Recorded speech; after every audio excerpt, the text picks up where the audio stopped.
Hello friends, कशा आहात तुम्ही? मी शीतल शिंदे स्वागत करते तुमच्या सर्वांचं आपल्या चॅनलमध्ये, ज्याचं नाव आहे आम्ही दोघी जावा. तर आता दिवाळी आलेली आहे. आज दिवाळीचा पहिला दिवस आहे आणि सगळ्यांना वसुबारसच्या सगळ्यांना हार्दिक हार्दिक शुभेच्छा. तर हा व्हिडिओ आहे 2 दिवसापूर्वीचा, जेव्हा मी ही साडी वेअर केली होती ना तेव्हाचा, म्हणजेच मंगळवारचा, सोमवार की मंगळवार असा व्हिडिओ आहे.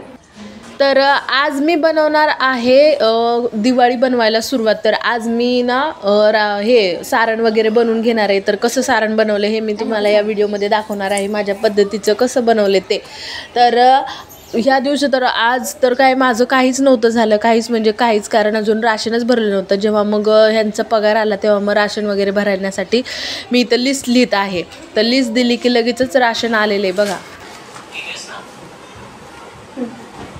आणि तुम्ही तिथे रत्न पार्किंगच्या घरी का राहताय?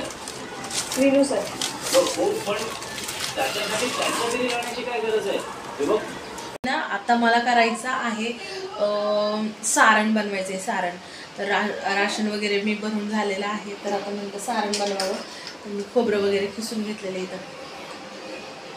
तर थोडंच असं बनवायचं आहे सारण वगैरे, थोडं सगळं थोडं बनवणार आहे. तर चला आता सारण बनवणार आहे. भरपूर असं उशीर झालेला आहे, 11:30 पावणे 12 वाजलेले. तर आत्ता बनवायला घेतल्यानंतर कधी मी माहीत नाही, पण अर्ध्या तासामध्ये हे आवरायला पाहिजे. तर आता चला. तर दिवाळीच्या फराळामधलं सगळ्यात किचकट काम म्हणजे करंजीचं असतं. तर करंजीसाठी आधी त्याला हे करावं लागतं, सारण बनवावं लागतं, आणि त्यानंतर ते करताना पण भरपूर असं किचकट काम आहे करंजीचं, आपल्याला माहितीच आहे. तर म्हटलं की दिवाळीचं फराळाची तयारी किंवा फराळ सुरू करायचे, तर त्याचं काम किचकट कामापासून सुरू करावं. अगोदर सारण करावं. तर त्याचं मी श्री गणेशाय केला सारणपासून. दिवाळीच्या फराळाची तयारी करण्याचं पहिलं फराळ सारण बनवायला घेतलेलं आहे. तर भरपूर असं म्हणजे मी कमीच बनवणार आहे. तर त्यासाठी रवा मी भाजते आहे. तर रवा इथं मी थोडासा कमी, म्हणजेच 2 किलो आणला होता. तर त्याच्यातला थोडासा बाजूला काढला आणि तेवढा रवा घेतलेला आहे भाजण्यासाठी. तर 2 किलो रवा म्हणजे 1.5 किलो हा रवा असेल.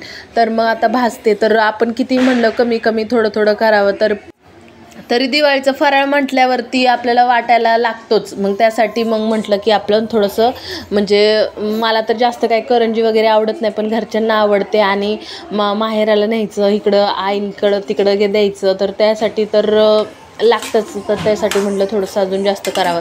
आता इथं रवा मी भाजत आहे. रवा मी छान असा ह्याच्यावरती बारीक गॅसवरती भाजते आहे आणि पूर्ण तुपामध्ये भाजते. मी डालडा वगैरे काही वापरत नाही, पूर्ण तूप वापरते, कारण आमच्या घरच्यांना तूप हे जास्त आवडतं. दूध, तूप ह्या सगळ्या गोष्टी खूप आवडतात. तर त्यासाठी तर म्हटलं की सगळा रवा भाजून घेतलं. तर ह्या रव्यालाच मला अर्धा तास लागला भाजायला, कारण पूर्ण मी एकदम बारीक गॅसवर भाजत होते. जेवढा रवा आपण चांगला भाजू, जेवढा चांगलं भाजणार लालसर आणि जेवढा बारीक गॅसवर भाजणार ना, तेवढं करंजी छान लागणार, बरोबर का नाही? तर जेवणाच्या अगोदरच मी हे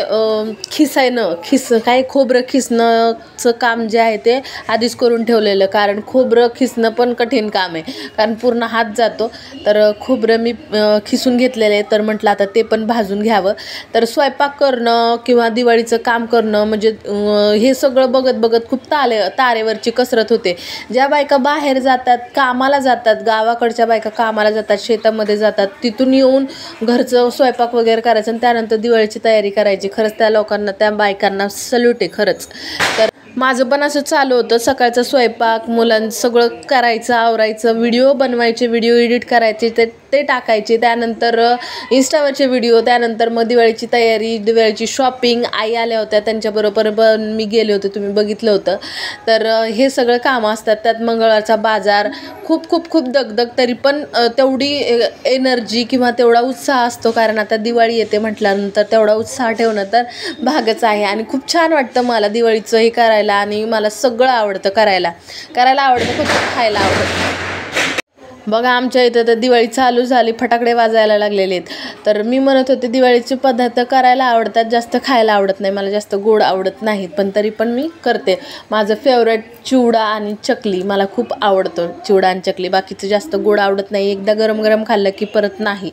तर त्यानंतर आता मी इथं काजू बदाम कापून घेत होते. तर एकीकडे मी बारीक गॅसवरती खोबरं भाजून घेत होते, दुसरीकडे काजू बदामचं करत होते, एकीकडं माझा रवा भाजून झाला होता. सगळीकडनं माझं काम चालू होतं आणि ह्या कामामध्ये माझे मुलं माझ्यासाठी थांबले होते. असं नाही की ते झोपले होते किंवा अक्का पण नव्हते झोपले, माझे मिस्टर पण नव्हते झोपले, सगळे जागे होते. आणि हे आम्ही TV सिरियल बघत बघत मी खिसलं होतं ते सगळं. आणि त्यानंतर थोडा वेळ सगळं स्वयंपाक झाल्यानंतर, जेवण वगैरे झाल्यानंतर आणि सगळं व्यवस्थित भांडे वगैरे क्लीन केल्यानंतर मग मी ते करायला घेतलं होतं. पार 11:30 वाजले होते करायला. तर आता बघू आता किती वेळात होते, पण तरी पण लवकर झालं. तर आता हे पण सोनेरी रंग येईपर्यंत मी छान भाजून घेतलं होतं. तर आता मिक्स करते. तर म्हटलं की अर्धं करावं मिक्स, कारण जास्त पण व्हायला नको आणि व्यवस्थित झालं पाहिजे, दोन्ही व्यवस्थित प्रमाण झालं पाहिजे. तर आता बघा इथं तुम्ही बघू शकता दोन्ही पण माझं भाजून झालेलं आहे. आणि आता हे मी मिक्स करते. जसं लागेल तसं मी त्याच्यामध्ये खोबरं टाकत होते, पण माझा अंदाज बरोबर होता. तेवढ्या खोबऱ्याला म्हणजे तेवढं मी जेवढं रवा घेतला होता तेवढ्याला जेवढं मी खोबरं खिसलं होतं तेवढं प्रमाण बरोबर झालं.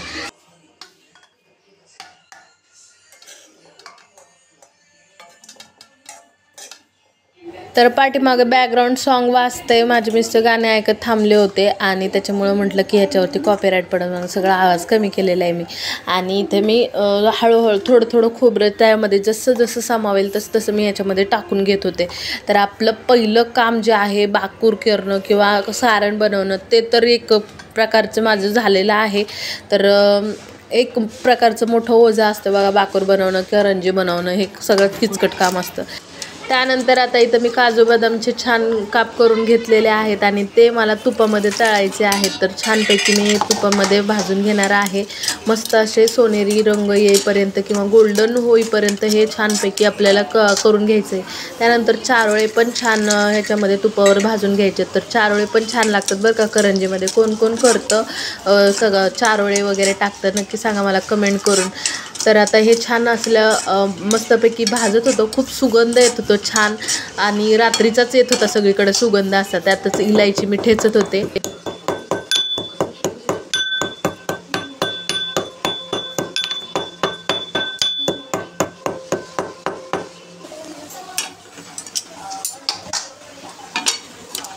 आता हे पण छान भाजलेलं आहे आणि आपल्याला मिक्स करायचं आहे. तर आता बघू शकता तुम्ही, खरंच खूप सुगंध छान आला होता. सगळं एकदम बाकूर म्हणतात आमच्या इकडे, तुमच्याकडे काय म्हणतात? कधी कधी सारण हा शब्द मी वापरते, बाकूर पण आमच्याकडे म्हणतात. तर हा खूप टेस्टी झाला होता, खूप टेस्टी म्हणजे खूप छान झाला होता. आम्ही आमच्या अक्कांना, माझ्या मिस्टरांना सगळ्यांना चाखायला दिला होता रात्रीचाच की कसा झाला आहे बघा. तर आता हे सगळं मिक्स करून झालं. त्यानंतर सगळ्यात मेन गोष्ट म्हणजे त्याचं प्रमाण, गोडीचं प्रमाण. तर आता मला याच्यामध्ये साखर टाकायची होती. तर मी मोजूनच घेत होते, कारण जास्त गोड पण नको व्हायला आणि जास्त फेंट पण नको लागायला, व्यवस्थित झालं पाहिजे. तर आता पिठी साखर याच्यामध्ये टाकून घेते मी. तर 2 पेले मी पिठी साखराच्या ह्याच्यामध्ये टाकलेले आहेत. म्हणजे आता एक टाकून झाला आहे, दुसरा परत टाकणार आहे. हे सगळं मिक्स झाल्यानंतर दुसरा टाकणार आहे. तर तो व्यवस्थित गोड पण झालेला आहे, खूप छान चव झालेली आहे. आणि जर चांगलं लोकांनी, समोरच्या व्यक्तीने जर चांगलं झालं आहे असं म्हटलं तर खरंच खूप आपल्या कामाची पोचपावती भेटल्यासारखं होतं. आणि नाहीतर एवढं करून काहीच उपयोग नाही असं होतं. तर आता हे बघू शकता तुम्ही, आपलं सारण जे आहे ते तयार होत आहे. तर आपलं सारण झालेलं आहे तयार. इथं मस्तपैकी दिसतंय. कॅमेरामध्ये थोडंसं असं वेगळा कलर दिसत असेल, पण एकदम सोनेरी गोल्डन कलर झाला होता ह्याचा आणि खूप छान दिसत होतं. टेस्ट पण खूप सुंदर आली होती. तर आता झालं आहे आपलं सारण करून. आणि इथं तुम्ही बघू शकता किती वाजलेले आहेत, 1:45 कमी आहेत. आणि ह्याच्यामध्ये आपलं सगळं काम झालेलं आहे. तोपर्यंत TV वगैरे चालू होता, मुलं खेळत होती. माझं जोपर्यंत काम होत नव्हतं तोवर खेळत होती. तर आता सगळं झालेलं आहे. तोंड धुतलं त्यामुळे टिकली गेली. सगळं आवरून झालेलं आहे. सारण बनवून झालंय आपलं.